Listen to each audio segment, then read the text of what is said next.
तो very good morning आप लोगों को।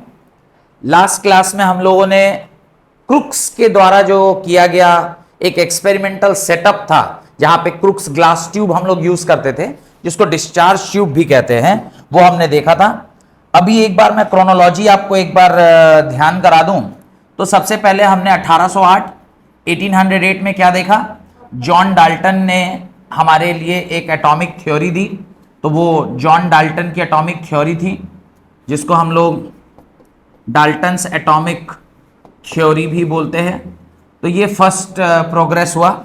उसके बाद जो सेकंड था वो था 1830 में बाय माइकल फैराडे। और माइकल फैराडे ने क्या किया, इलेक्ट्रिसिटी और मैटर के बीच में रिलेशनशिप स्टैब्लिश किया। इलेक्ट्रिसिटी एंड मैटर के बीच में रिलेशनशिप स्टैब्लिश किया। ये हमारा सेकेंड आर्ग्यूमेंट था। उसके बाद थर्ड जो डेवलपमेंट हुआ दैट इज 1869।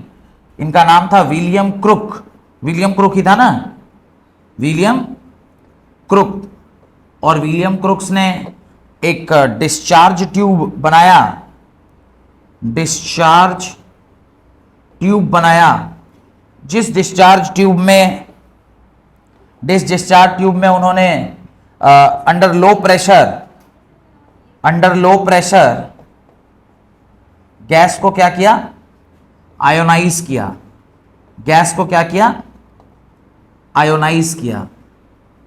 गैस आयोनाइज हुआ और लो प्रेशर कितना था, 10⁻⁻⁴ एटीएम के बराबर था। और उसके बाद जो थोड़ी और डेवलपमेंट हुई वो था डेवलपमेंट नंबर 4 दैट इज 1874, जहां पर G.J. स्टोनी नामक एक साइंटिस्ट ने इलेक्ट्रॉन नाम दे दिया था। इलेक्ट्रॉन की उत्पत्ति नहीं हुई थी, पर इलेक्ट्रॉन नाम दे दिया गया था। और इसके आगे जो फिफ्थ क्रोनोलॉजी में आता है that is 1885, scientist J.J.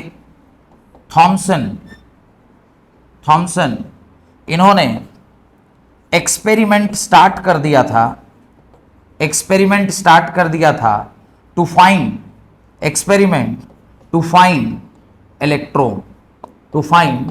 Electron. और सिर्फ यही नहीं, एक साथ दो लोग स्टार्ट किए थे। एक साइंटिस्ट का नाम था J.J. थॉमसन, और इन्हीं के साथ एक और साइंटिस्ट थे जिन्होंने सेम 1885 में इन्हीं के साथ एक्सपेरिमेंट स्टार्ट किया था। उनका नाम था, प्रोटॉन का जो कंट्रीब्यूटर है उनका नाम क्या है, ई गोल्डेस्टाइन नामक साइंटिस्ट। उन्होंने भी साथ में ही एक्सपेरिमेंट स्टार्ट किया था इन द सेम ईयर। ई गोल्डेस्टाइन ने भी साथ में ही एक्सपेरिमेंट स्टार्ट किया था। ई गोल्डेस्टाइन ये भी सेम, ही also started the experiment to find same electron only. But हुआ क्या, ये पहले फाइंड कर लिए तो इनके नाम इलेक्ट्रॉन फाइंड करने की वो क्रेडिट गई, और एक्सपेरिमेंटल सेटअप ये भी बराबर ही यूज किए सब कुछ। तो इन्होंने जब इलेक्ट्रॉन ढूंढ लिया तो उन्होंने थोड़े से उस एक्सपेरिमेंटल सेटअप में चेंजेस करके और प्रोटॉन ढूंढा। तो प्रोटॉन ढूंढने का क्रेडिट किनको गया, ई गोल्डेस्टाइन को। दोनों एक्सपेरिमेंट एक ही साल में स्टार्ट किए थे, पर इन्होंने 1897 में इन्होंने इलेक्ट्रॉन ढूंढ लिया था। उसके बाद 1899 और 901 2 साल, मतलब 1899 901 इस दरमियान इन्होंने क्या ढूंढा, प्रोटॉन ढूंढा। और ये अभी तक का हिसाब किताब चल रहा है। हम लोग अभी कहां पहुंच गए हैं, हम लोग अभी पहुंचे हैं इस जगह पर जहां पर हमें पढ़ना है experiment to find electrode that is called as cathode ray experiment. तो ये एक्सपेरिमेंट आज हम लोगों को पढ़ना है, यही एक्सपेरिमेंट आज हम लोग को पढ़ना है। तो ये एक्सपेरिमेंट हेडिंग डालिए कैथोड रे एक्सपेरिमेंट। तो होप कि ये क्रोनोलॉजी आपको समझ में आ गई, कैसे कहानी कैसे स्टार्ट हुई। 1808 में जॉन डाल्टन ने एटॉमिक थ्योरी बताया। उसके बाद 1830 ने Michael Faraday electricity and matter के बीच में रिलेशनशिप स्टैब्लिश किया। 1869 में विलियम क्रुप ने डिस्चार्ज ट्यूब, जो कि लो प्रेशर पर गैस को आयनाइज कर रहा था और प्रेशर कितना था 10⁻⁴ एटीएम के बराबर। 1874 में जी.जे. स्टोनी ने इलेक्ट्रॉन शब्द कॉइन किया और इलेक्ट्रॉन को नाम दिया। 1885 में एक्सपेरिमेंट स्टार्ट हुआ, पर ये एक्सपेरिमेंट स्टार्ट हुआ था सिर्फ 1885 में। इलेक्ट्रॉन ढूंढने का जो कार्यक्रम था, यानी इलेक्ट्रॉन मिला इनको 1897 में, और उसके बाद उसी टाइम पर एक और साइंटिस्ट ने साथ साथ एक्सपेरिमेंट स्टार्ट किया था 1885 में, जिसका नाम था ई गोल्डस्टाइन। चूंकि इलेक्ट्रॉन ये ढूंढ लिए थे तो इनका एक्सपेरिमेंट का कोई वैल्यू नहीं रह गया, तो इन्होंने फिर क्या किया, प्रोटॉन ढूंढने का काम किया। दोनों लेकिन स्टार्ट किए थे इलेक्ट्रॉन ही ढूंढना, पर इनको क्रेडिट चूंकि इलेक्ट्रॉन ढूंढने का मिल गया था, तो इन्होंने कहा कि चलो ठीक है, अगर वो इलेक्ट्रॉन ढूंढ लिया तो मैं फिर क्या करता हूं, प्रोटॉन ढूंढता हूं। तो अपने एक्सपेरिमेंटल सेटअप में कुछ चेंजेस करके इन्होंने क्या ढूंढ लिया, प्रोटॉन ढूंढ लिया। और ये आपका इस तरह से क्रोनोलॉजी है, इसी को हम लोग को पढ़ना है। तो हेडिंग डालिए कैथोड रे एक्सपेरिमेंट, हेडिंग डालिए cathode ray experiment, cathode ray experiment.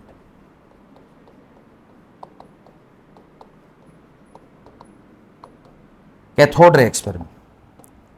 अब ये जो कैथोड रे एक्सपेरिमेंट है, पहले मैं एक्सपेरिमेंटल सेटअप आपको दिखा देता हूं, बना देता हूं, उसके बाद फिर हम लोग एक एक करके उसकी कहानी को पढ़ते हैं।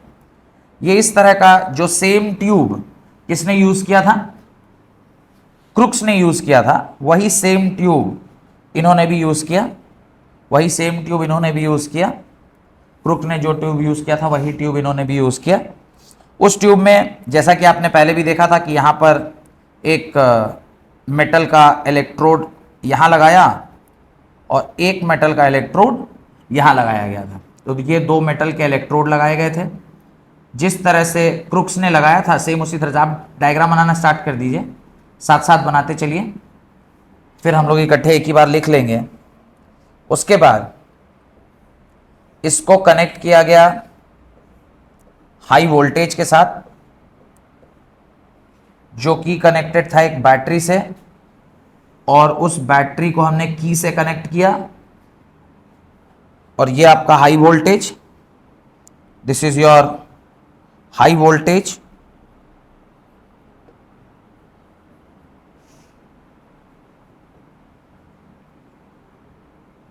यहां पर एक छोटा सा वैक्यूम पंप भी लगाया गया था, यहां पे एक छोटा सा वैक्यूम पंप लगाया गया था। लास्ट क्लास में हमने देखा था इस वैक्यूम पंप को, एक वैक्यूम पंप था यहां पे लगा हुआ।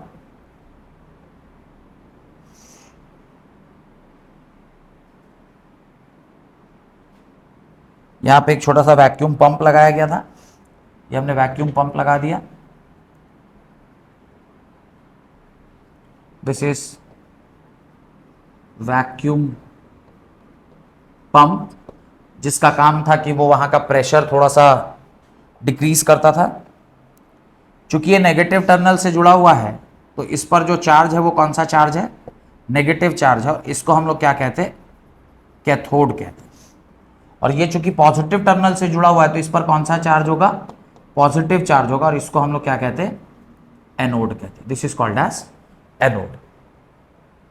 ये एक्सपेरिमेंटल सेटअप था, और इसकी इस दीवार पर हमने क्या यूज किया, यहां से लेकर यहां तक हमने एक फ्लोरोसेंस मटेरियल, जो कि जिंक सल्फाइड के फॉर्म में, किसके फॉर्म में, जिंक सल्फाइड के फॉर्म में हमने यहां पर उसको क्या किया, अप्लाई किया।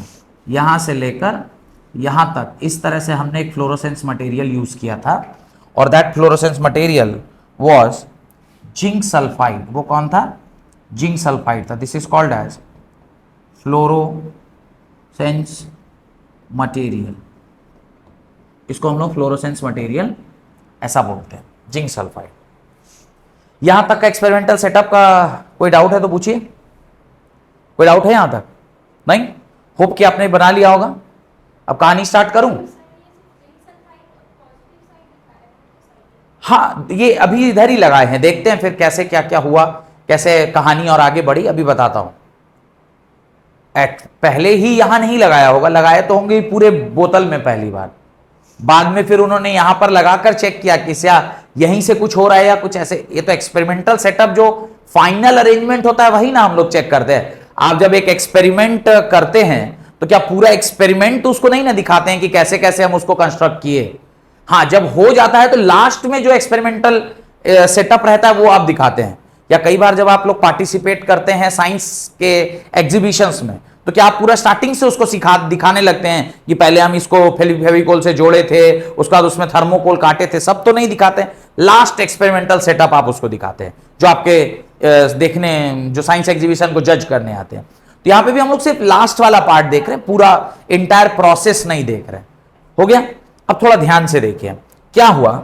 ये नेगेटिव टर्मिनल था, this was the negative terminal, ये नेगेटिव टर्मिनल है और ये पॉजिटिव टर्मिनल है। जब बहुत ज्यादा हाई वोल्टेज दिया गया तो ऐसा पाया गया कि यहां से कुछ चीजें इस तरफ जा रही हैं। कहां से कहां जा रही हैं? इस एंड से इस एंड की ओर जा रही हैं। कैसे पता चला कि यहां से कोई चीज वहां जा रही है?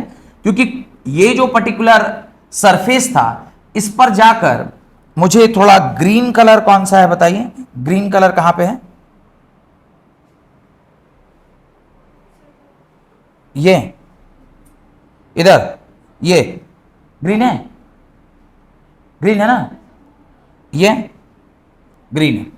चलिए अभी देखिए, तो ऐसा देखा गया कि इस तरफ, इस जगह पर वही ग्रीन ही आ रहा है ना, ग्रीन आ रहा है, ये ग्रीन कलर है। अरे बोलते नहीं, ग्रीन है ना, ग्रीन है तो गुड। आप सोचेंगे कि सर ऐसा ग्रीन ग्रीन क्यों कर रहे हैं? अरे आदमी एक कलर ब्लाइंड भी हो सकता है, नहीं हो सकता है? मैं कलर ब्लाइंड हूं, नहीं पता आपको? I am colour blind. ऐसे एक बीमारी पढ़े हैं ना आप लोग क्लास 10th में, तो आज तक सिर्फ पढ़े थे। आज आपने एक आदमी को भी देखा जो कलर ब्लाइंड है। तो मुझे कलर दिखता नहीं, इसलिए मैं कभी कुछ कलर से कर देता हूं, कभी कुछ कलर से कर देता हूं, कलर ज्यादा दिखाई देता नहीं। फिर भी 2-3 कलर मेरे को अच्छे से दिखता है, एक तो व्हाइट और दूसरा ब्लैक। ये जो ग्रीन कलर का वहां पे ऐसे चमकीला टाइप का चिमचिम चिमचिम चमकने लगा। तो जो साइंटिस्ट थे जिनका नाम था जे थॉमसन, उनको लगा कि अगर कोई चीज यहां पर आकर क्या हो रही है, टकरा रही है, तो जरूर यहां से उत्पन्न हुई होगी। अब उनके मन में डाउट आ सकता था कि यहां से उत्पन्न हो रहा है कि यहां से उत्पन्न हो रहा है, कुछ तो डाउट होता। पर उन्हें सोचा कि अगर यहां से कोई चीज जाके उधर टकरा रही है तो इसका मतलब है कि यहां से कोई ना कोई रे जरूर उस तरफ जा रहा होगा, यहां से कोई ना कोई रे जरूर उस तरफ जा रहा होगा। अब अगर ये रे इस तरफ से इस तरफ जा रही है तभी जाके वहां पे टकराएगी। क्यों? क्योंकि स्विच ऑन करने के कुछ देर बाद जाके उस पर टकराया, तो इसका मतलब उनको लगा कि जरूर कुछ यहां से वहां जा रहा होगा, पहली बात। अब कोई चीज अगर यहां से वहां जा रही है तो ये जो पर्टिकुलर रेस थी, ये इलेक्ट्रॉन कैरी कर रही थी, ये उनको कैसे एहसास हुआ? तो ये ऐसे एहसास हुआ कि यहां पे नेगेटिव टर्मिनल है, और आप जानते हैं कि नेगेटिव नेगेटिव आपस में एक दूसरे को क्या करता है? रिपेल करता है। तो उनको यह समझ में आया कि जरूर कोई चीज यहां पर नेगेटिवली चार्ज्ड है, जिसको ये क्या कर रहा है, यहां से धक्का लगा रहा है, और ये धक्का लगकर यहां पर पहुंच के क्या कर रहा है, जब स्ट्राइक कर रहा है तो वहां पे एक चमक वहां पे दिखाई दे रहा है। यहां से उनको पहली बार लगा ऐसा कि ये जो हम लोग एक्सपेरिमेंट कर रहे हैं, इसमें जो ये रेज निकल रही हैं, जिसको मैं कैथोड रे कह रहा हूं। क्यों इसको कैथोड रे कह रहा हूं? क्योंकि इसकी उत्पत्ति कहां से हुई है? इसकी उत्पत्ति हुई है कैथोड से, तो इसलिए इसका नाम क्या रखा गया? कैथोड रे एक्सपेरिमेंट रखा गया, क्योंकि कैथोड से उसकी क्या हुई थी? उत्पत्ति हुई थी। अब ये जो कैथोड से उसकी उत्पत्ति हुई है, तो ऐसा हम लोग अभी सोच रहे हैं, अभी साइंटिस्ट सब सोच ही रहे हैं, पर एक ही एक्सपेरिमेंटल सेटअप, एक ही चीज से कोई भी साइंटिस्ट किसी कंक्लूजन पे नहीं आता है। वो 3-4 चीज और करके देखा होगा तब कंक्लूड किया होगा। पर अभी फिलहाल पहला जो प्राइमा फेसा है उससे समझ में आ रहा है कि अगर ये नेगेटिवली चार्ज टर्मिनल है और ये इसको यहां से क्या कर रहा है? धक्का लगा रहा है, तो अगर ये इसको धक्का लगाएगा, ये तभी लगा सकता है जब ये कैसे होंगे? अपोजिटली चार्ज होंगे या सेम चार्ज होगा? सेम चार्ज होगा। और ये अगर नेगेटिव चार्ज है तो जरूर जो रेज निकल रही है वो भी कैसी होनी चाहिए? नेगेटिवली चार्ज होनी चाहिए। तो उन्होंने पहला कंक्लूजन ये किया, इस पूरे एक्सपेरिमेंट से जो फर्स्ट कंक्लूजन उन्होंने किया वो ये कहा कि ये जो कैथोड रेज हैं, ये जो कैथोड रेज हैं, ये कैसी हैं? This cathode rays are negatively charged rays. ये रेस कैसी हैं? नेगेटिवली चार्ज रेज हैं। ये उनको कंक्लूजन हो गया था कि इन लगभग नेगेटिव हैं। लेकिन साइंटिस्ट इतनी जल्दी कोई भी बात को कंक्लूड नहीं करता है। अब साइंटिस्ट चूंकि इतनी जल्दी बात को कंक्लूड नहीं करता तो उन्होंने कुछ और, अच्छा एक तो ये भी था कि ये इनविजिबल रेस थे, बाहर से इसमें कुछ दिखाई दे नहीं रहा था। बस क्या दिखाई दे रहा था? यहां पर जो चमक रहा था, greenish yellowish green fluorescence colour, yellowish green colour का इनको कुछ कुछ चमक रहा था, बस वही चमक दिखाई दे रहा था। तो ये रास्ते में तो कुछ दिख नहीं रहा था, इनके लिए बड़ा मुश्किल हो रहा था पता करना कि यहां से क्या निकला क्या गया, कि दिखेगा तब ना आप उसको देख पाइएगा, तो दिख रहा नहीं था। तो इन्होंने इसी एक्सपेरिमेंटल सेटअप में एक और अरेंजमेंट लगाया। क्या अरेंजमेंट लगाया? यहां पर एक इस तरह का प्लेट लगाए और करस्पॉन्डिंगली यहां पर भी एक क्या किए, सेम प्लेट लगाए। इस तरह से इन्होंने यहां पर एक प्लेट लगा दी। अब ये प्लेट लगाने के बाद इन प्लेट्स को एक को पॉजिटिवली चार्ज दे दिया, मतलब एक को पॉजिटिव चार्ज में डाल दिया और एक को नेगेटिव चार्ज में डाल दिया, डन।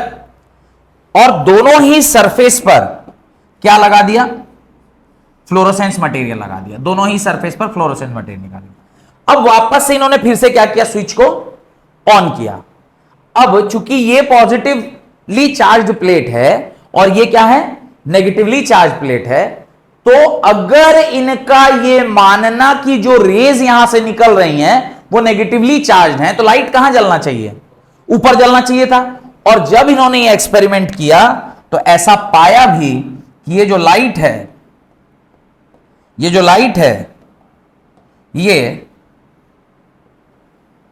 जाकर कहां टकराई? यहां से जो लाइट निकली वो कहां जाके टकराई? ऐसे जाके टकराई।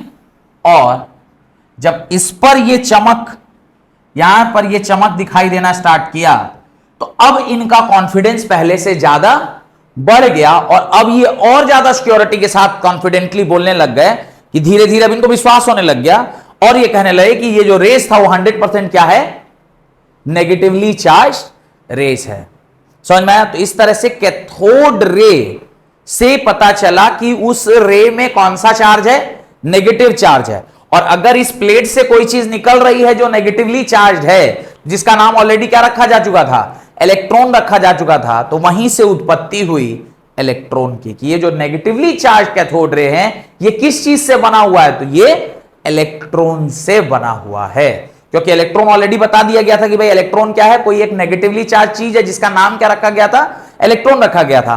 तो कैथोड रे में जरूर कोई नेगेटिव चार्ज रहा होगा जिसकी वजह से ये सारा फेनोमेना देखने को मिला, तो इसलिए हमने क्या नाम रख दिया उसका? कहा कि कैथोड रे में जो नेगेटिवली चार्ज पार्टिकल है उसी को हम लोग क्या कहते हैं? इलेक्ट्रॉन कहते हैं। यहां तक की कहानी समझ में आ गई? अब ये सब कहानी लिखना है, लिखिए। The experiment shows that the fluorescence, bracket में लिखिएगा greenish light, the fluorescence bracket में लिखिएगा greenish light is due to the bombardment of, greenish light fluorescence bracket में लिखिएगा greenish light is due to the bombardment of the glass walls, is due to the bombardment of the glass walls of the tube, greenish light due to bombardment of the glass walls by the rays emitted from the cathode, by the rays emitted from the cathode, and these rays are called as cathode rays, and these rays are called as cathode rays। जैसा कि मैंने already आपको बताया कि cathode से चूंकि इसकी उत्पत्ति हुई है इसलिए इन रे को हमने क्या कहा? कैथोड रे कहा। This is called as cathode ray. Got it? कोई डाउट? ये बात समझ में आ गई? अब the cathode ray, paragraph change करके लिखिए, the cathode ray mostly originate from the mostly originate from the metal which constitutes, mostly originate from metals with which constitutes the cathode. The cathode. These negatively charged rays called as cathode ray constitutes cathode.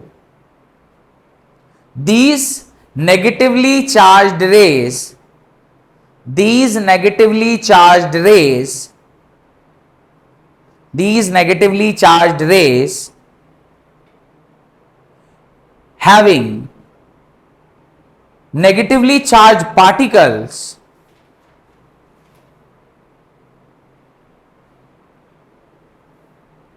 were called as electrons, were called as electrons, were called as electrons.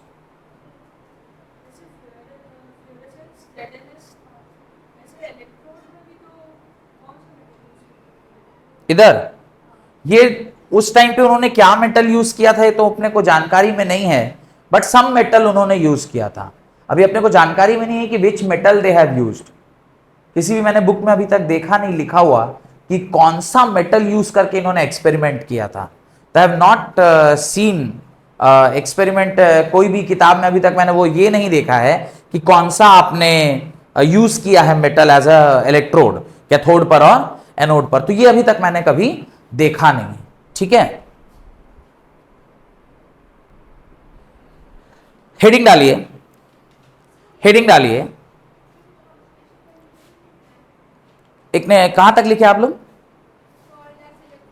Electron, full stop. Heading डालिए, properties of cathode ray. अभी electron इनको पता चल गया, एक मैंने electron का पता नहीं चला, नेगेटिवली चार्ज्ड रे कैथोड जो होते हैं वो नेगेटिवली चार्ज रे होते हैं, ये उनको पता चल गया था। और चूंकि इलेक्ट्रॉन पहले ही नेगेटिव चार्ज को जीजे स्टोनी बोल चुके थे, तो उनकी मजबूरी थी कि उनको सम्मान देने के लिए इनका नाम इलेक्ट्रॉन इनको रखना पड़ा। पर एज सच इसका जो खोज है उसका पूरा क्रेडिट किसको जाता है? जे थॉमसन को जाता है। ये पूरा एक्सपेरिमेंट किया किसने? जे थॉमसन ने। The experiment was conducted by J Thomson. और साल कौन सा था? 1897। तो ये पूरा क्रोनोलॉजी दिमाग में एकदम फिट हो जाना चाहिए, कब किस साल में क्या हुआ, बहुत इंपॉर्टेंट है। एक्सपेरिमेंट स्टार्ट हुआ कब, किस साल में उन्होंने क्या किया, क्या साल में कैसा क्या एक्सपेरिमेंट। आप सोचिए 10-12 साल लग गया उनको ये कंक्लूड करने में कि ये जो रेज हैं वो क्या है? नेगेटिवली चार्ज, और इसी में कौन रहता है? इलेक्ट्रॉन रहता है। इतना पता करने में इनको कितना लग गया? 10-12 साल लग गया। आगे लिखिए, properties of cathode ray. Point number 1, सबसे पहला इंपॉर्टेंट। अब देखिए मेरे पास तो यही एक्सपेरिमेंटल सेटअप है, पर आप लोगों को अगर एग्जाम में आएगा तब तो सारा लिख के, अगर लेकिन 5 नंबर में आ जाए तब तो आप हर एक प्रॉपर्टी में एक डायग्राम बनाना पड़ेगा। लेकिन अगर 5 नंबर में नहीं आया, सीधे 2 नंबर या 3 नंबर में आया, तो आप सीधे प्रॉपर्टी 1 2 3 4 5 करके लिख देंगे। लेकिन अगर 5 नंबर में आ गया तो एक एक प्रॉपर्टी के नीचे एक एक डायग्राम, ताकि उसको आप एक्सप्लेन कर सकें डायग्राम के हेल्प से। ठीक है, लिखिए पहला, cathode rays travel in a straight line. Cathode ray travel in a straight line. Cathode ray travel in a straight line. Cathode ray travel in a straight line. अब क्या किया? कैथोड रे स्ट्रेट लाइन में travel करते हैं। कैसे पता चला इनको कि कैथोड रे स्ट्रेट लाइन में ट्रैवल करते हैं?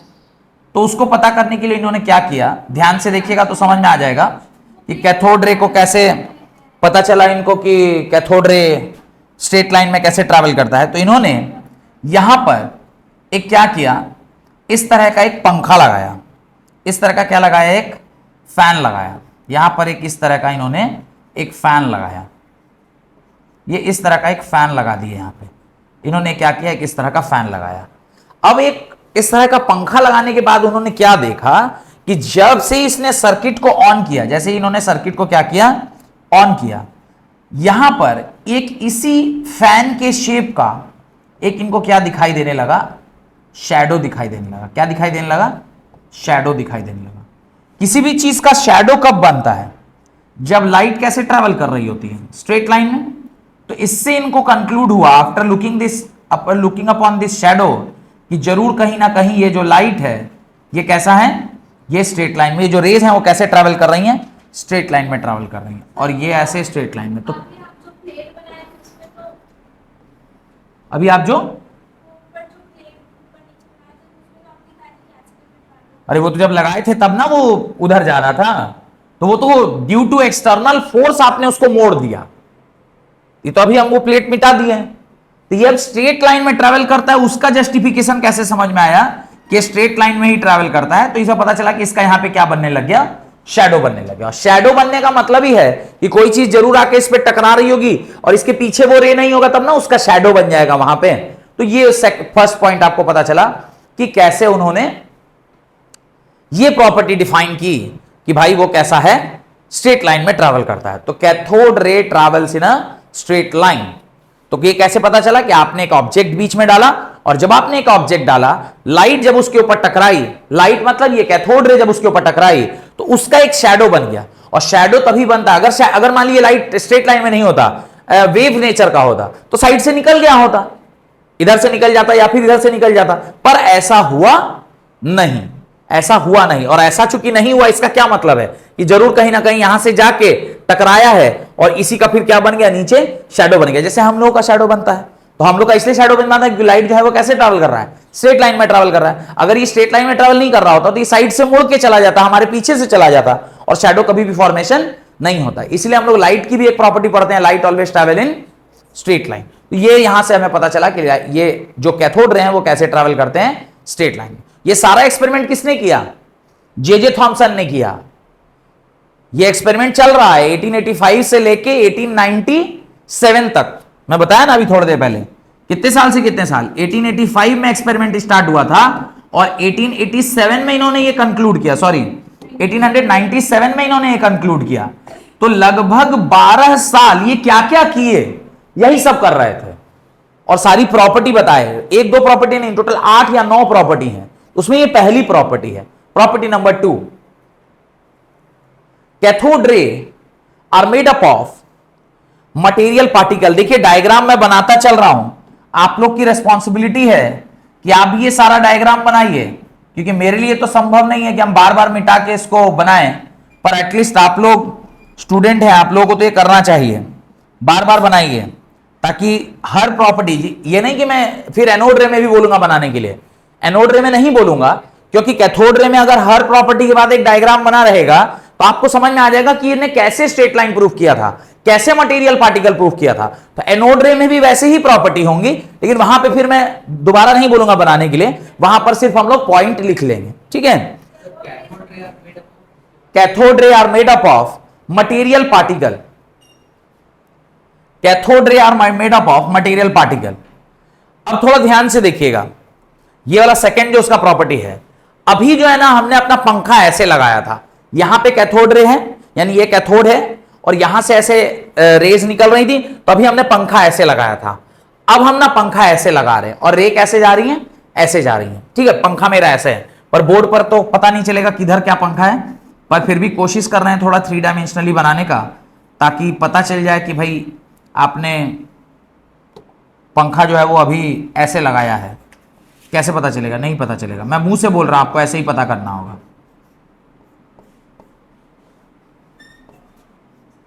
ठीक है, पर इस साइड इस बार जो पंखा लगाया है वो कैसे लगाया है? ऐसे नहीं लगा के कैसे लगाए हैं? ऐसे लगाए हैं। पिछली बार पंखा कैसे लगाए थे? ऐसे लगाए थे। तो पंखा ऐसे लगाए थे तो क्या हुआ, इसका फोटो बन गया नीचे। इस बार पंखा ऐसे लगाए हैं। अब आप देखिएगा, बचपन में जब हम लोग मेला जाते थे, पता नहीं आप लोग बोला मेला और लगता भी है कि नहीं, पर जब हम लोग छोटा में मेला जाते थे, एक तो कागज का बना हुआ ऐसा गोल कलर का चक्री मिलता था। अगर उसको आप साइकिल में, जैसे हम लोग साइकिल चलाते थे तो उसके आगे ऐसा लगा देते थे तो घूमता था, विंड मिल के कॉन्सेप्ट में ये चक्री जैसा घूमता था। तो घूमता कब था? जब कोई हवा आकर उस पर टकराई और वो उसको घुमा देती थी। मटेरियल नेचर उसमें रहता था। कोई भी चीज, मान लीजिए पंखा आपका ऐसा हमने लगाया है, कोई चीज अगर इसको इधर आके टकराएगी और ऐसे मोड़ा दी, इसका मतलब जो चीज आकर टकरा रही है कोई इसमें मटेरियल होगा, कुछ पार्टिकल नेचर होगा, तब ना उसको टकरा के ऐसे घुमा देगा। नहीं तो लाइट है, लाइट के प्रेजेंस में आप कितना भी देर अपना पंखा रखिएगा, कभी भी इसको घुमा पाएगा, क्योंकि light is a form of energy, तो ये एनर्जी इसको घुमा नहीं सकता। लेकिन जब आप कोई उस पर्टिकुलर रे में पार्टिकल नेचर होगा, पार्टिकल मतलब कुछ भारीपन होगा, कुछ मटेरियल नेचर होगा, तभी ना जाके उसमें टकराएगा और टकरा के उसको क्या कर देगा, घुमा देगा।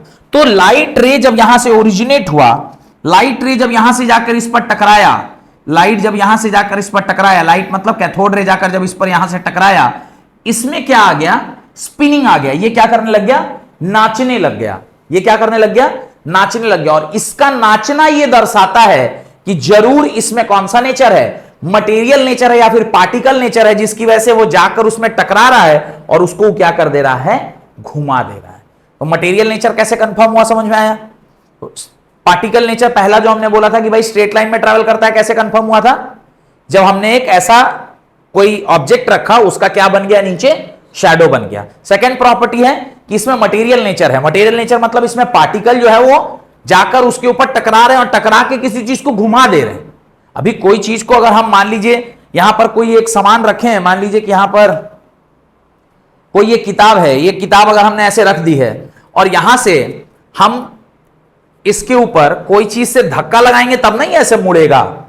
अगर हम इसको खाली रख दिए हैं और इसके ऊपर कोई ऐसी चीज डाल रहे हैं जो इसके ऊपर जाके टकरा रही है लेकिन इसको मुड़ा नहीं सकती है, तो उसका मतलब उसमें पार्टिकल नेचर नहीं है। लेकिन अगर कोई चीज आई, टकराई और टकरा के इसको घुमा दी, तो इसका क्या तात्पर्य है, इसका मतलब है कि उसमें कौन सा नेचर है, पार्टिकल नेचर है और मटेरियल नेचर है। तो पॉइंट नंबर 2 मेरे ख्याल से आपको समझ में आ गया होगा। लॉजिक क्लियर है? चलें आगे पॉइंट नंबर 3 की ओर। तो ये घूमने लग गया, इससे क्या पता चला कि इसमें कौन सा नेचर है, मटेरियल नेचर है। Point number 3, cathode ray consist of negatively charge particle. Cathode रे consist of negatively charge particle. और ये एक्सपेरिमेंटल सेटअप ऑलरेडी मैं आपको पहले भी दिखा चुका हूं। ये एक्सपेरिमेंटल सेटअप मैंने ऑलरेडी पहले आपको दिखा दिया है। कैसे पता चला कि यहां पर हमने क्या यूज किया, एक इस तरह का मेटालिक प्लेट यूज किया था, नीचे भी हमने क्या यूज किया, इस तरह का एक मेटालिक प्लेट यूज किया, इस तरह का एक मेटालिक प्लेट यूज किया। उन प्लेट्स पर हमने पोलैरिटी लगाई, तार लगा दिया। तार जो लगाया उसमें एक को हमने कौन सा टर्मिनल बनाया, पॉजिटिव टर्मिनल बनाया, एक पर हमने कौन सा टर्मिनल बनाया, नेगेटिव टर्मिनल बनाया। चूंकि ये नेगेटिवली चार्ज रेस था और दोनों पर हमने क्या लगा दिया, फ्लोरोसेंस लगा दिया। चूंकि ये पॉजिटिवली चार्ज रेस था, नेगेटिवली चार्ज रेस था, तो ये किसकी तरफ अट्रैक्टेड हुआ, ये इसकी तरफ अट्रैक्टेड हुआ। और जो बम्बार्डमेंट होके चमक आपको कहां दिखाई दे रही थी, वहां दिखाई दे रही थी, वो बम्बार्डमेंट होके चमक अब कहां दिखने लग गई, यहां दिखने लगी। ये जो ग्रीनिश कलर का जो चमक है वो अब कहां दिखने लग गया, यहां दिखने लग गया। और इससे हमने कंफर्म कर लिया कि जो रेस थी वो कैसी थी, वो नेगेटिवली चार्ज्ड रेस थी। कैसी रेस थी, नेगेटिवली चार्ज्ड रेस थी। क्लियर? तो ये एक्सपेरिमेंटल, थर्ड एक्सपेरिमेंटल सेटअप है। इसके बाद मेरे ख्याल से और आपको डायग्राम बनाने की आवश्यकता नहीं है। इसके बाद बस हम लोगों को लाइनें लिखनी और समझते जाना है। तो अब ये 2-3 एक्सपेरिमेंट से हमें क्या पता चल गया, एक तो ये पता चल गया कि ये स्ट्रेट लाइन में ट्रैवल करता है, दूसरा ये पता चल गया कि इसमें मटेरियल पार्टिकल, और तीसरा क्या पता चल गया, ये नेगेटिवली चार्ज है। और नेगेटिवली चार्ज प्रूफ होने के बाद ही इसको उन्होंने क्या बोलना स्टार्ट किया,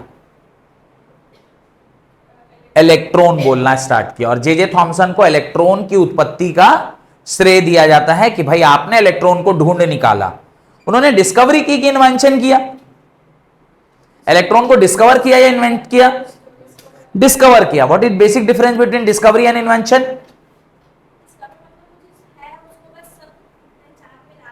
ढूंढ लेते हैं, माने कहीं कोई सामान रखा हुआ था, आप उसको निकाल लिए, आप उसको ढूंढ लिए। तो जब कोई चीज को ढूंढ लिए तो डिस्कवरी है। और आपने किसी चीज को उत्पन्न कर दिया तो क्या है, दैट इज इन्वेंशन। मेरा पुत्र मेरा इन्वेंशन है, मेरा जो संतान है वो मेरी इन्वेंशन है। हमने उसको बनाया है, नहीं बनाया मतलब हम लोग सब, वो हमारा इन्वेंशन है, पर डिस्कवरी नहीं है। पर आप अपनी वाइफ को ढूंढे या आप अपनी गर्लफ्रेंड को ढूंढ रहे हैं, ये क्या है, ये डिस्कवरी है। वो थी, आप उसको खाली क्या किए, ढूंढ लिए, तो ये डिस्कवरी है। लेकिन आपने अपने संतान को बनाया, उत्पन्न किया, वो क्या है, मेरा इन्वेंशन है। तो अब मेरे ख्याल से जीवन में आपको इसका डाउट नहीं रहेगा कि इन्वेंशन और डिस्कवरी में क्या अंतर है। Beautiful analogy. हाँ हाँ, वो डाल सकते, very good, thank you for your beautiful advice. Anyways, point number आप 4 लिखिए, cathode ray, point number 4। Cathode ray produces heating effect. Cathode ray produces heating effect. Cathode ray produces heating effect. अब एक चीज और देखी गई कैथोड रे में, एक चीज और देखी गई कैथोड रे में कि जब ये रेज जाकर इस एंड से उस एंड टकरा रही थी तो उस एंड पर कुछ गर्माहट देखने को मिला। यानी कहीं ना कहीं ये जाकर जब उधर बॉम्बार्ड हो रही हैं तो उसमें अगर गर्मी, मतलब हीट अगर नहीं होती, टकराने से अगर हीट डेवलप नहीं होता तो ये गर्म नहीं होता। तो इससे हमें एक और चीज पता चली कि जाके जो टकरा रही है हाई स्पीड इलेक्ट्रॉन है, इसमें कहीं ना कहीं कोई एनर्जी है। और क्या एनर्जी है? That is kinetic energy. कौन सी एनर्जी होगी? That is kinetic energy. और काइनेटिक एनर्जी किसके बराबर? हाफ एम वी स्क्वायर के बराबर। M is the mass of electron but v is the velocity by which it is moving from this place to this place. और आपको पता होना चाहिए, या पता आप लिख सकते हैं कि ये जो वेलोसिटी होती है वो किसके बराबर होती है? v इज इक्वल टू होता है 3 × 10⁸ मीटर पर second, almost the speed of light के बराबर। ठीक है, और इस स्पीड से अगर कोई चीज जाके टकराएगा किसी पर्टिकुलर सरफेस पे तो वहां पे क्या जनरेट होगा? हीटिंग इफेक्ट जनरेट होगा। तो ये आपका नेक्स्ट प्रॉपर्टी है, हीटिंग इफेक्ट जनरेट होता है। राइट, प्रॉपर्टी नंबर 5 चल रहा है ना, प्रॉपर्टी नंबर 5 लिखिए। Cathode ray produces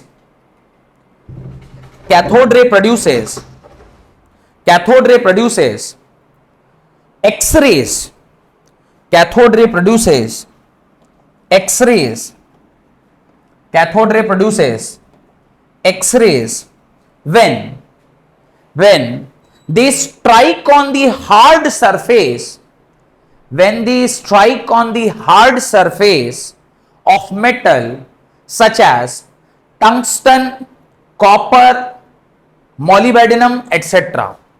Tungsten, copper, molybdenum etcetera.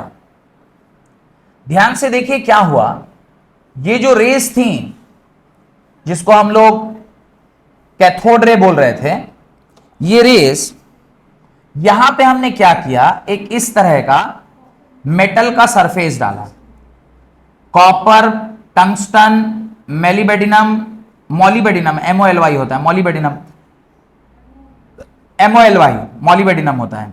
अब हाँ, MO होता है उसका सिंबल, वेरी गुड। अब ध्यान देकर देखिए, ये रेस जाकर क्या हुई हैं, इसके ऊपर टकराई हैं। ये रेस जाकर इसके ऊपर क्या हुई हैं? टकराई हैं। जब ये रेस जाकर इसके ऊपर टकराई हैं तो फास्ट मूविंग रेस जब किस तरह के मेटल पे, फास्ट मूविंग रेस, ये एक्सरे वाला डायग्राम बना लीजिएगा, ये क्या होना चाहिए? हार्ड सरफेस मेटल का, और मेटल का नाम मैंने ऑलरेडी आपको बता दिया कौन कौन सा मेटल होगा। मैंने बताया कि ये टंगस्टन हो सकता है, टंगस्टन हो सकता है, ये कॉपर हो सकता है, ये मॉलिबेडिनम हो सकता है। ये इस प्रकार के कुछ मेटल्स हैं जिस पर जाकर जब ये रेस टकराती हैं तो यहां से एक रे पैदा होती है। यहां से एक क्या पैदा होती है? रे पैदा होती है। उन रेज को आप क्या कहते हैं? That is only called as X-ray. और एक्सरे आपने जरूर कभी ना कभी कराया था, नहीं कराया होगा ऐसा हो सकता है, तो मैंने तो अभी एकदम हाल फिलहाल ही करवाया है अपने इस बाएं हाथ का। बहुत भयंकर एक्सीडेंट हुआ था जिसमें पूरा हाथ ऑपरेशन करना पड़ा, तो इसका हमने कई बार एक्सरे अभी करवाया है। एक्सरे में क्या होता है, आपने देखा होगा कि एक ऊपर इस तरह का एक डब्बा रहता है और उस डब्बा के नीचे आप हाथ अपना इस तरह प्लेट, एक मेटालिक प्लेट के ऊपर आप उसके ऊपर अपना हाथ रखते हैं, या जिस भी जगह का आपका एक्सरे निकालना होता है, और वहां से अचानक से एक आवाज आती है कड़ाक करके और एक फोटो आपका इसके ऊपर इम्प्रिंट हो जाता है। तो एक्सरे की प्रॉपर्टी है कि वो मसल्स को तो पेनिट्रेट कर पाता है पर हड्डी को पेनिट्रेट नहीं कर सकता। कैसे एक्सरे काम करता है और हमारा एक्सरे कैसे निकलता है उसको समझिए कि एक्सरे में ये प्रॉपर्टी है कि वो मसल्स को पेनिट्रेट कर सकता है पर हड्डी को पेनिट्रेट नहीं कर पाता है। तो जहां जहां पर वो एक्सरे गया और आपकी हड्डी पड़ी वहां बीच रास्ते में, तो वहां पर जो नीचे का स्क्रीन था वहां पर रिएक्शन नहीं हुई, यानी वहां पे फोटो नहीं बना। लेकिन जहां जहां पर मसल्स था वहां वहां पर लाइट क्रॉस कर गई और वो जाकर उसके ऊपर, तो जहां जहां वो लाइट क्रॉस कर गई वो तो आपका ब्लैक वाला रीजन बन गया, और जहां पर हड्डी था वो आपका कैसा बन गया, व्हाइट कलर का रीजन। उसका शैडो फॉर्म हुआ जिस प्लेट पर, उसको एक्सरे प्लेट बोलते हैं। देखे होंगे डॉक्टर लोग एक इस तरह का प्लेट देख के और फिर रहता है कि रिपोर्ट तो आता है बाद में आएगा लेकिन लाइए प्लेट ले आइएगा तो भी हमारा काम चल जाएगा। देखा होगा ना कैसा ब्लैक एंड व्हाइट प्लेट मिलता है।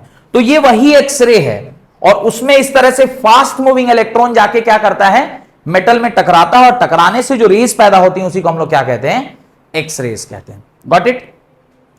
तो इसकी उत्पत्ति भी कहां पर हुई, कैथोड रे के मदद से ही हुई। तो एक्सरे की उत्पत्ति भी वहीं हुई। यह समझ में आ गया। अगला प्रॉपर्टी लिखिए, cathode ray can pass through thin foils of metal.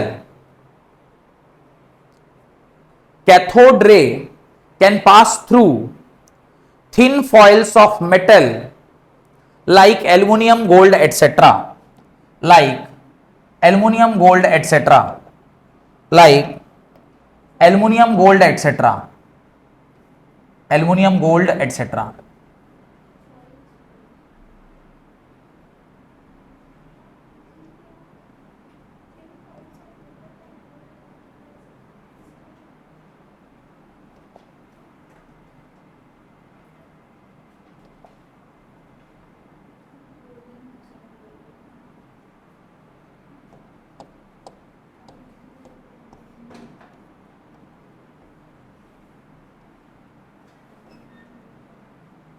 चलिए, अगली जो उन्होंने प्रॉपर्टी बताई है कि cathode ray pass through thin foil, ये सिंपली एक स्टेटमेंट है, पर इसका उपयोग एल्युमिनियम एंड गोल्ड लिख लिए ना, इसका उपयोग कहां किया, इसी एक्सपेरिमेंटल सेटअप के एक एप्लीकेशन में इसका उपयोग किया। किस साइंटिस्ट ने, उनका नाम था रदरफोर्ड। क्या नाम था उनका, रदरफोर्ड। और आपको याद होगा आपने क्लास 9th में रदरफोर्ड का एक गोल्ड फॉइल एक्सपेरिमेंट देखा होगा, याद है आपने इनका एक गोल्ड फॉइल एक्सपेरिमेंट देखा होगा।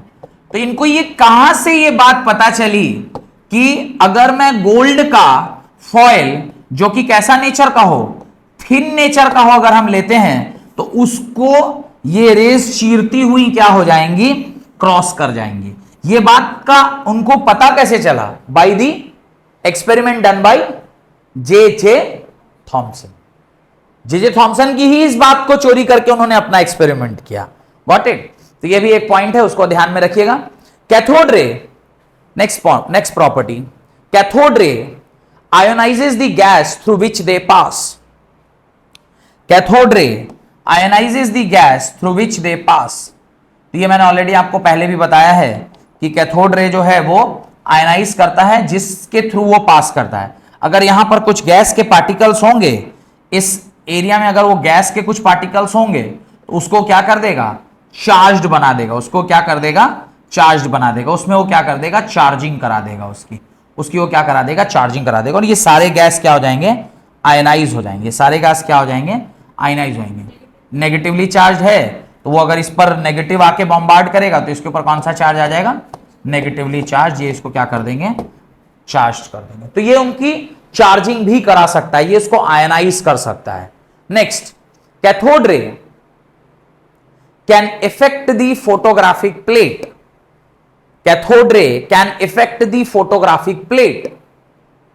This is called as fogging.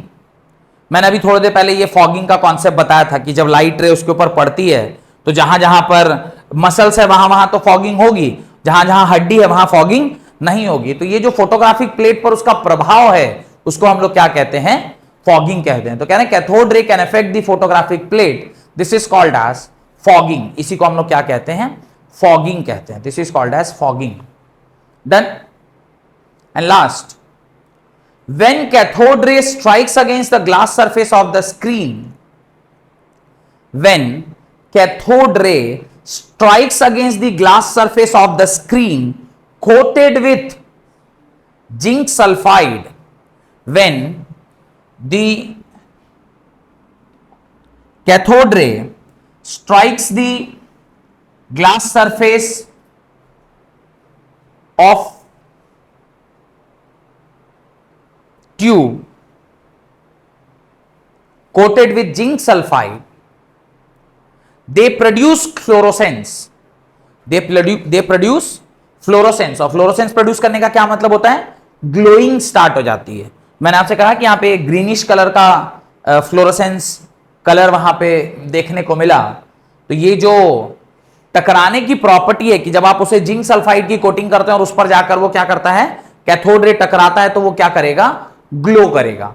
और यही जिंक सल्फाइड ज्यादातर हम लोग कहां यूज करते हैं? आपने देखा होगा जब हम लोग NH पर ट्रैवल करते हैं तो उस NH पर जब हम लोग एक जगह से दूसरी जगह जाते हैं तो कभी रात में अगर आप ट्रैवल कर रहे हो तो आप लाइट डालते हैं, तो आपको देखते हैं ऊपर लिखा था welcome to Jharkhand, welcome to Ranchi, welcome to Jamshedpur. आप देखे होंगे किसी भी नए डिस्ट्रिक्ट में जब आप प्रवेश करते हैं तो वहां पे एकदम बड़े बड़े अक्षरों में लिखा रहता है. तो वो जब लाइट उस पर पड़ती है तो वो क्या करता है, रिफ्लेक्ट बैक करता है.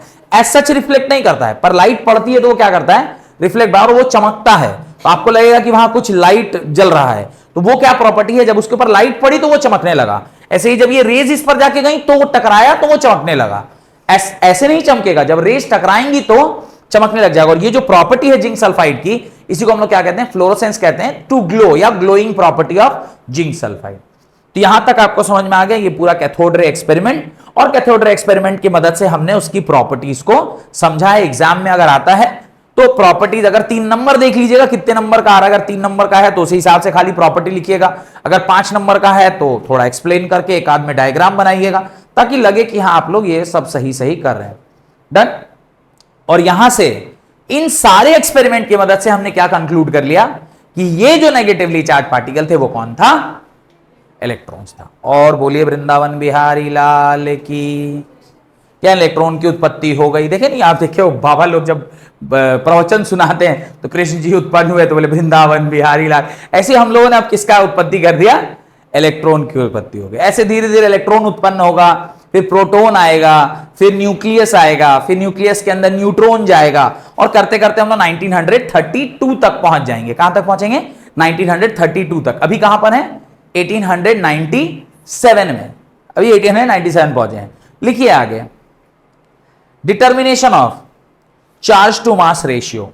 अगला हेडिंग डालिए, determination of charge to mass ratio. मेरे ख्याल से कहानी सब समझ में आ रहा है ना, सब कहानी ही है और कुछ नहीं है. Determination of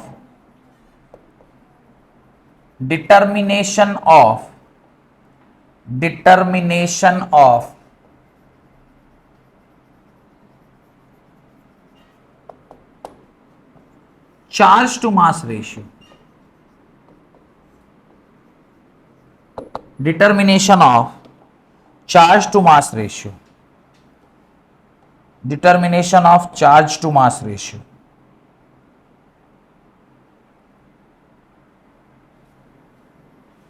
Determination of charge to mass ratio.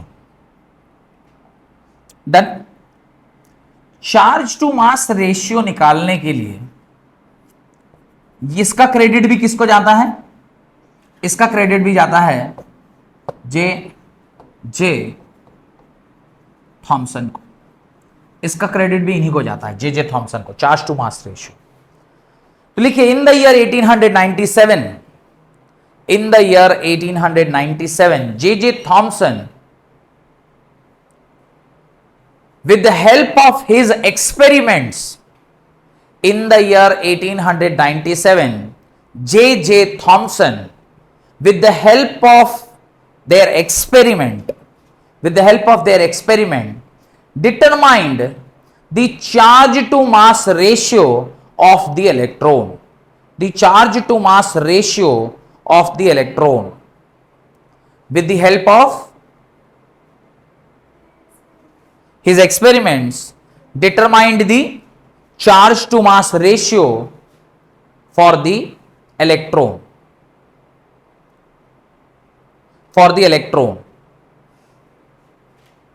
और इसको करने के लिए इन्होंने क्या किया था, इसको करने के लिए उन्होंने जो एक्सपेरिमेंटल सेटअप लिया था, यहां पर एक एक्सपेरिमेंटल सेटअप में तो आपने देखा कि बाबा इलेक्ट्रिक फील्ड यूज कर रहे हैं, उन्होंने इसके जगह पर एक बार मैग्नेटिक फील्ड भी यूज किया।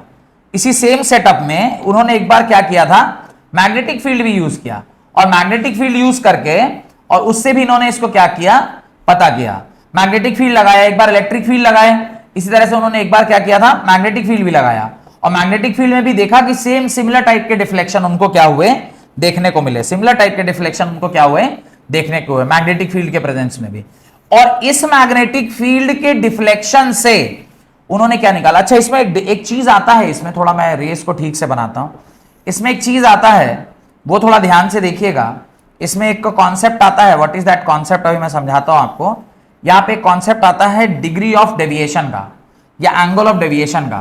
What is angle of deviation, मैं अभी समझाता हूं आपको। क्या है, अगर ये मैग्नेटिक फील्ड यहां नहीं होते तो जो रेज यहां से चली थी वो सीधे ही चली गई होती। ये जो रेज यहां से चली थी वो सीधे ही चली गई होती। क्या नहीं होता, अगर ये मैग्नेटिक फील्ड यहां पर अप्लाइड नहीं होता। लेकिन इस मैग्नेटिक फील्ड की वजह से ये रेज कुछ टर्न कर गई। अब ये जो रेज यहां से टर्न की हैं, ये कुछ एंगल पर टर्न की है ना, कुछ तो ये मुड़ी होंगी। This angle is, this delta is called as angle of deviation. इसको क्या बोला जाता है, angle of deviation. This is called as angle of deviation. तो आप ये पूरा सेटअप मत बनाइए, सिर्फ इलेक्ट्रोड प्रोटोड बना के और दिखा दीजिए कि भाई ऐसे कुछ एक करके, ताकि आपको एटलीस्ट पता रहे कि एंगल ऑफ डेविएशन क्या है। और इसी एंगल ऑफ डेविएशन की मदद से जे थॉमसन ने अपने एक्सपेरिमेंट से चार्ज टू मास रेशियो क्या किया, निकाला कि चार्ज टू मास रेशियो क्या होता है। और वो चार्ज टू मास रेशियो क्या है, मैं डायरेक्टली उसका वैल्यू आपको लिखवा देता हूं। The value of charge to mass ratio is 1.76 into 10⁸ coulomb per gram. तो चार्ज टू मास रेशियो का वैल्यू लिख लीजिए, ये समझ में। और यहां लिख लीजिएगा this is angle of deviation. और ऑन द बेसिस ऑफ, आप कहां ये फोटो बना रहे हैं, फोटो बनाइए, इसके नीचे फिर मैं एंगल ऑफ डेविएशन और चार्ज टू मास रेशियो के बारे में लिखवा देता हूं। कुछ डिफ्लेक्ट किया था, कुछ नहीं। नहीं, वो रदरफोर्ड में हुआ था, यहां पर ऐसा नहीं हुआ था। वो रदरफोर्ड में था कि कुछ डिफ्लेक्ट किया, कुछ रह गया। हाँ, वो रदरफोर्ड में हुआ था। यहां सब डिफ्लेक्ट करेगा, यहां पे बिना डिफ्लेक्शन का कोई उपाय नहीं है। There has to be some deflection, deflection होना ही होना है, बिना डिफ्लेक्शन के काम चलने वाला नहीं है। डन, बने आगे, बना लिए, जल्दी जल्दी बनाइए।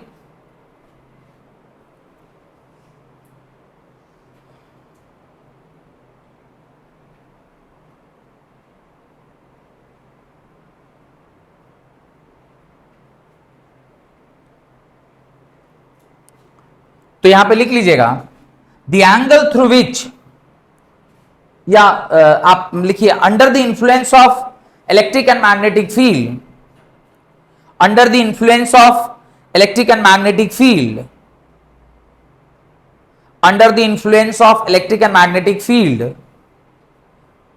The angle through which the rays deviated, the angle through which the rays deviated, the angle through which the rays deviated,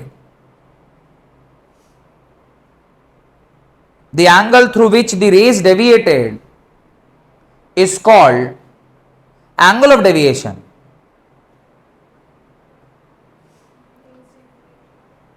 Rays deviated is called angle of deviation, denoted by delta, denoted by delta, full stop.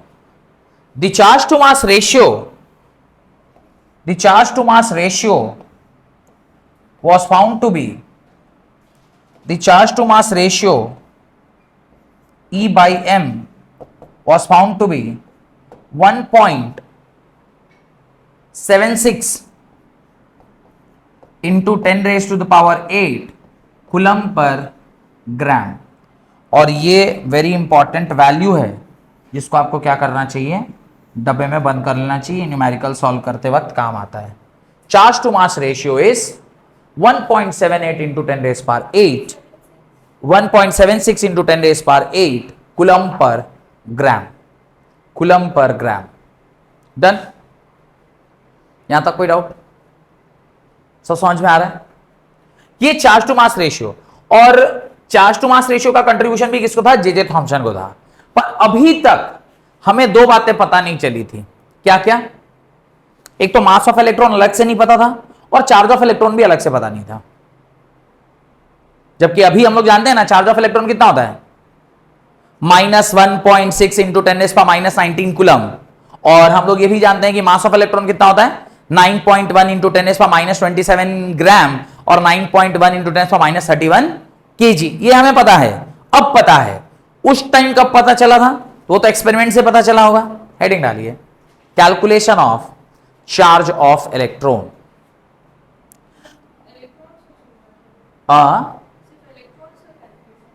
अभी अभी फिलहाल अभी तो हम लोग electron ही पढ़ रहे हैं, मतलब नेगेटिव ही पढ़ रहे हैं। अभी तो एनोड होगा, अब साथ साथ एनोड भी हो रहा था। पर हम लोग तो जब भी इलेक्ट्रॉन को पकड़े हैं तो पूरा इलेक्ट्रॉन का सारा पढ़ लेंगे, उसके बाद फिर प्रोटॉन में जाएंगे। तो एक्सपेरिमेंट तो दोनों साथ ही स्टार्ट हुई थी। दोनों एक्सपेरिमेंट कब स्टार्ट हुआ था? 1885 में। फिर चार्ज टू मास रेशियो कब पता चला? This was in the year 1897। तो इलेक्ट्रॉन, अब नेक्स्ट हमारे पास आता है दो चीज, मास of electron and charge of electron. तो लिखिए चार्ज ऑफ इलेक्ट्रॉन। अगला साल जो आपको याद करना है दैट इज, अगला साल जो आपको याद करना है दैट इज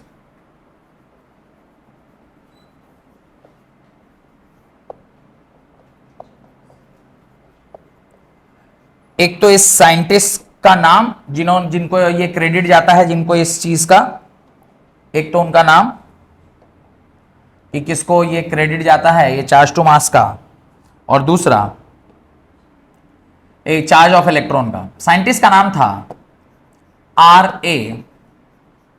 साइंटिस्ट का नाम था R.A. मिलिकन। क्या नाम था? R.A. मिलिकन। और साल था 1917। साल कौन सा था? 1917। साइंटिस्ट का नाम R.A. मिलिकन। और इन्होंने जो एक्सपेरिमेंट किया उसको बोलते हैं Millikan's oil drop experiment. Millikan oil drop experiment. जो एक्सपेरिमेंट इन्होंने किया था उसका नाम था मिलिकन का oil drop experiment. Very famous experiment. Millikan ने ऑयल ड्रॉप का एक एक्सपेरिमेंट किया, और इसके ऊपर आपकी एनसीईआरटी की किताब में क्लास 12th में एक क्वेश्चन दिया है।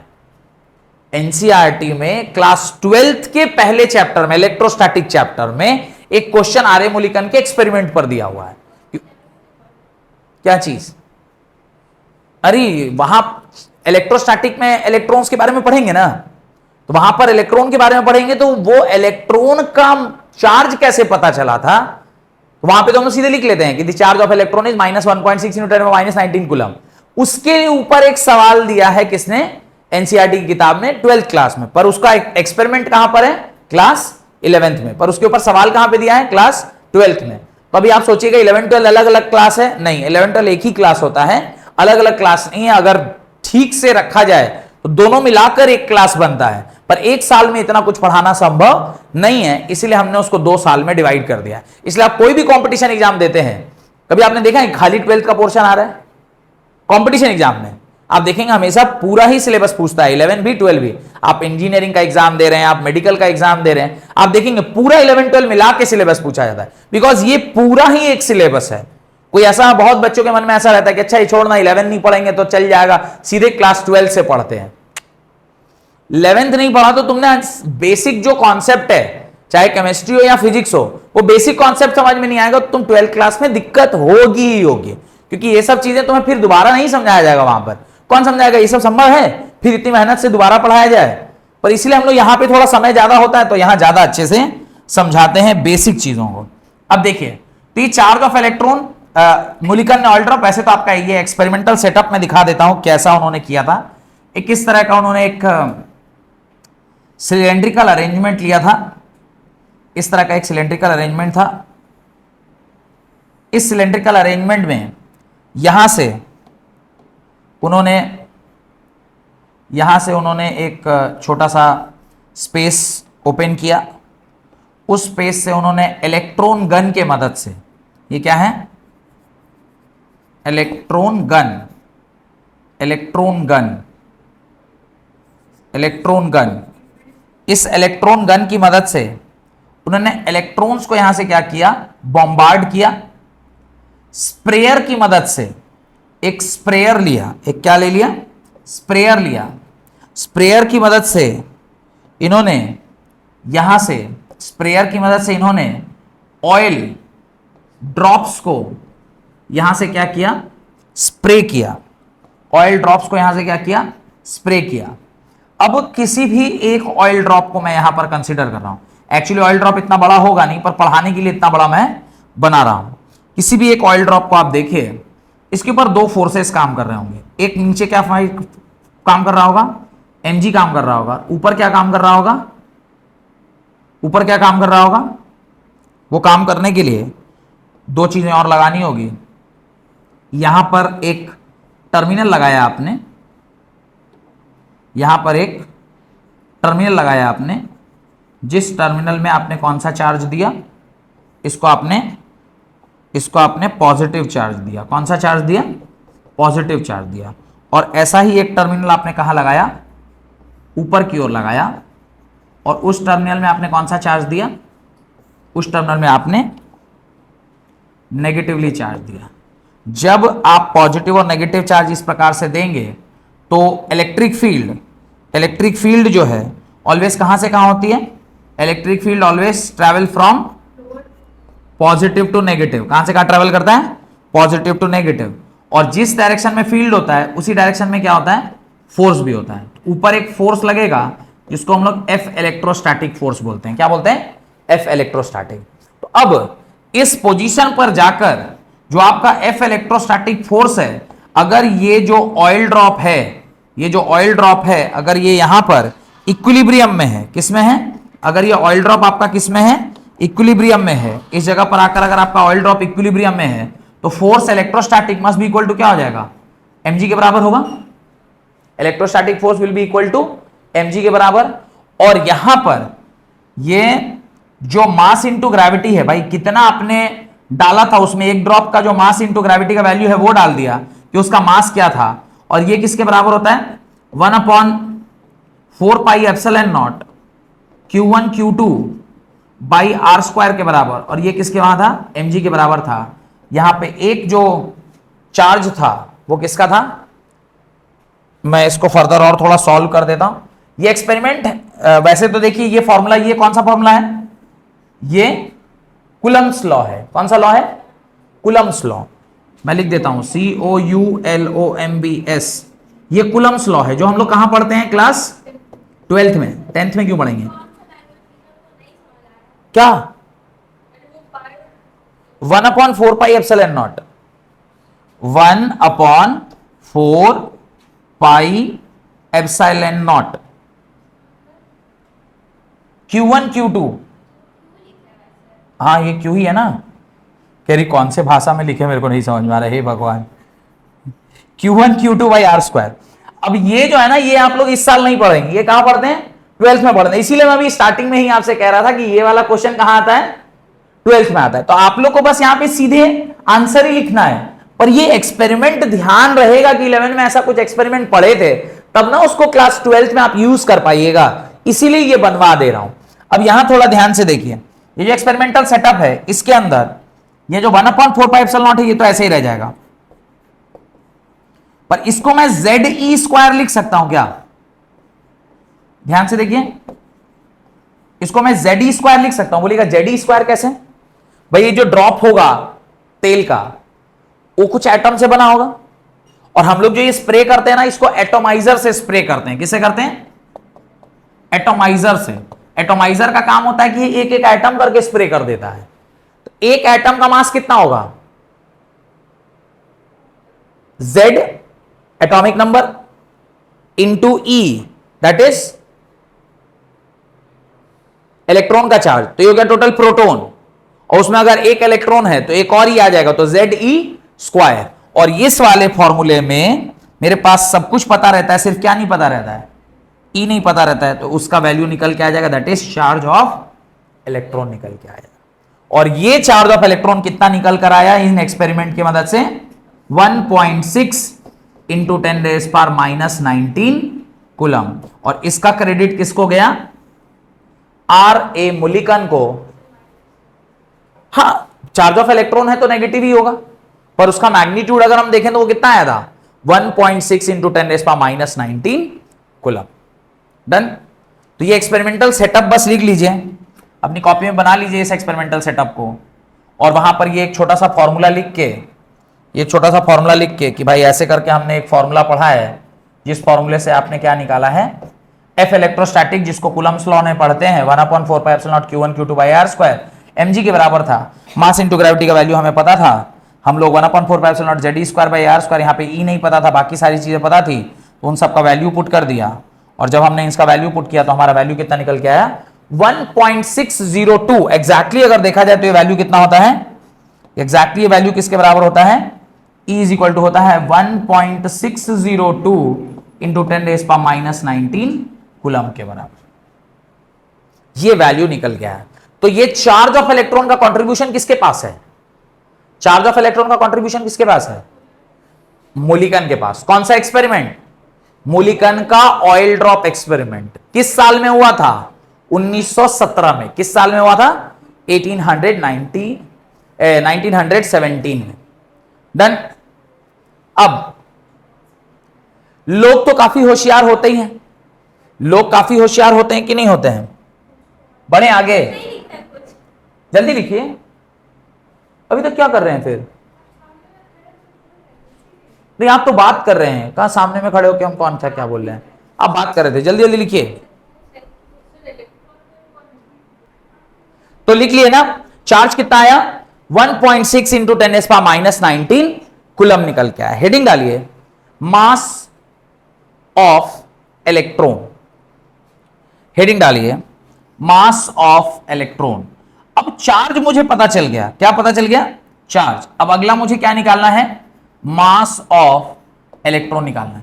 मास ऑफ इलेक्ट्रॉन का किसी को क्रेडिट नहीं जाता है कि मास ऑफ इलेक्ट्रॉन कौन निकाला है, पर ये जो मास ऑफ इलेक्ट्रॉन है, जो मास ऑफ इलेक्ट्रॉन है, इसका जो श्रेय है, ये किसी को जाता नहीं, but because it is simply a calculation. ये क्या है? कैलकुलेशन है। अब आप बोलिएगा सर कैसा कैलकुलेशन? आप देखिए, E/m रेशियो कौन निकाला? J Thomson. और वैल्यू क्या निकाले? 1.76 इंटू 10⁸ कूलम पर ग्राम। और चार्ज ऑफ इलेक्ट्रॉन कितना है?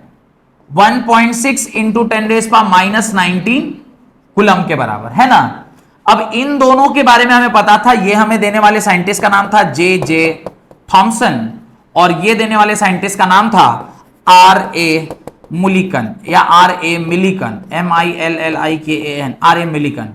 अब इन दोनों की मदद से हमने क्या किया? मास का कैलकुलेशन किया। कैसे? E whole divided by E/m लिख सकते हैं, देखिए तो, E डिवाइडेड बाई E/m। इसको क्या लिखेंगे? E इंटू m/e लिखेंगे, और E से ही क्या हो जाएगा? कैंसिल हो जाएगा। आपको क्या मिल जाएगा? m मिल जाएगा। यानी मास निकालने के लिए आपने क्या किया? चार्ज को किससे डिवाइड दे दिया? चार्ज टू मास से। लॉजिक क्लियर है? बढ़े आगे। लॉजिक क्लियर है तो बढ़े आगे। यानी मास निकालने के लिए आपने किन दोनों का रेशियो लिया? Charge to mass ratio, that is 1.6 into 10⁻⁻19 coulomb whole divided by 1.76 into 10⁸ coulomb per gram. और जब हमने इसको फर्दर क्या किया? सॉल्व किया, तो जो मास था वो कितना निकल के आया? 9.1 इंटू 10⁻⁻27 ग्राम निकल के आया। और जब आप इसको केजी में लिखिएगा तो आएगा 9.1 इंटू 10⁻31 केजी के बराबर। और इसको आपको क्या करना चाहिए? डब्बे में बंद कर लेना चाहिए, क्योंकि ये वैल्यूज अब आपको क्या होनी चाहिए? याद होनी चाहिए। ये वैल्यूज अब आपको क्या होनी चाहिए? याद होनी चाहिए। मास इज इक्वल टू होता है 9.1 इंटू 10⁻27 ग्राम, या मास इज इक्वल टू होता है 9.1 इंटू 10⁻31 केजी। डन? यहां तक कोई डाउट? तो आपने मास भी कैलकुलेट कर लिया, चार्ज भी कैलकुलेट कर लिया, चार्ज टू मास भी कैलकुलेट कर लिया, कौन कौन से साइंटिस्ट इसमें इन्वॉल्व थे उसका भी नाम आपको ध्यान हो गया।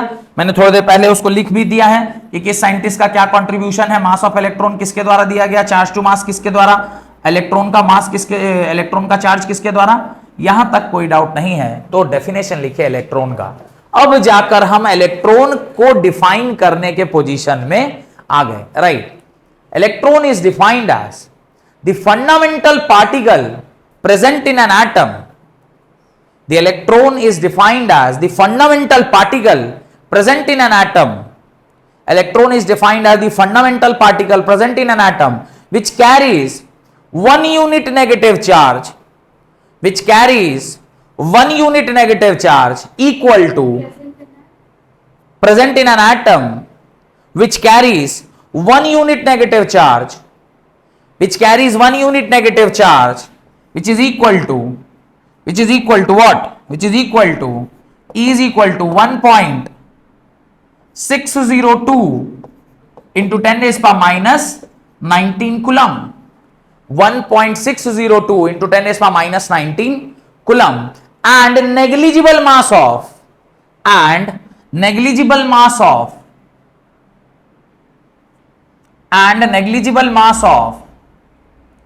ये मेरे ख्याल से ना 28 होना चाहिए क्या।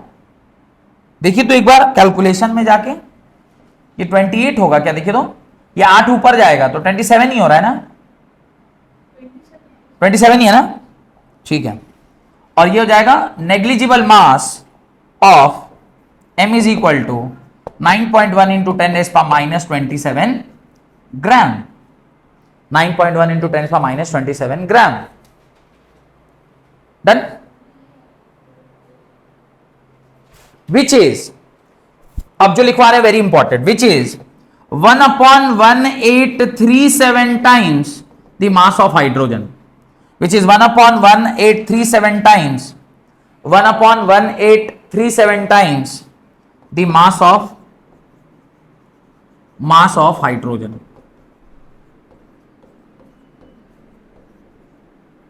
ये क्या है, mass of electron. Mass of electron जो है वो किसके बराबर है, 1/1837 times the mass of hydrogen. Done. लिखिए properties of electron, properties of electron. अरे इलेक्ट्रॉन आज खत्म होगा ना, इलेक्ट्रॉन जब पूरा खत्म हो जाएगा तब ना फिर अगले क्लास में प्रोटॉन के बारे में पढ़ेंगे।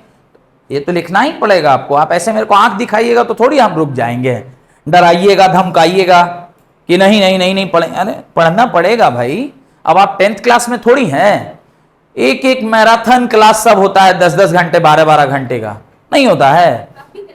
अरे क्यों नहीं करा सकते हैं भाई, हम तो 7-8 घंटे लगातार बोल सकते हैं। बोलते ही आप जाइएगा तो फिर कोई और आएगा, उसको तो बोलना ही है हमको। तो 7-8 घंटे तो हम हर दिन बोलते हैं। हाँ बच्चा बदलता जाता है, अलग अलग बात बोलते हैं, लेकिन 8 घंटे तो हम बोल ही सकते हैं। किसी दिन अगर मेरा दिमाग सरकेगा तो एक ही क्लास में 8 घंटे बोल देंगे, नहीं वो भी संभव है, लाइव क्लास उस दिन कर दिया जाएगा।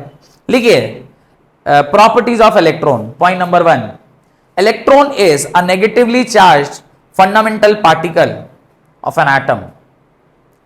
Electron is a negatively charged fundamental particle of an atom. Electron is a negatively charged fundamental particle of atom. The charge to mass ratio of electron is atom, fundamental particle of atom. The charge to mass ratio, अरे जो पढ़े हैं उसी को conclude कर रहे हैं। Second point, the charge to mass ratio of an electron is 1.76 into 10 raised power 8 coulomb per gram. The charge to mass ratio of an electron is 1.76 into 10 raised to the power 8 coulomb per gram. The charge of 1 unit negative charge electron is, the charge of 1 unit negative charge electron is 1.602 into 10 raised power minus 19 coulomb.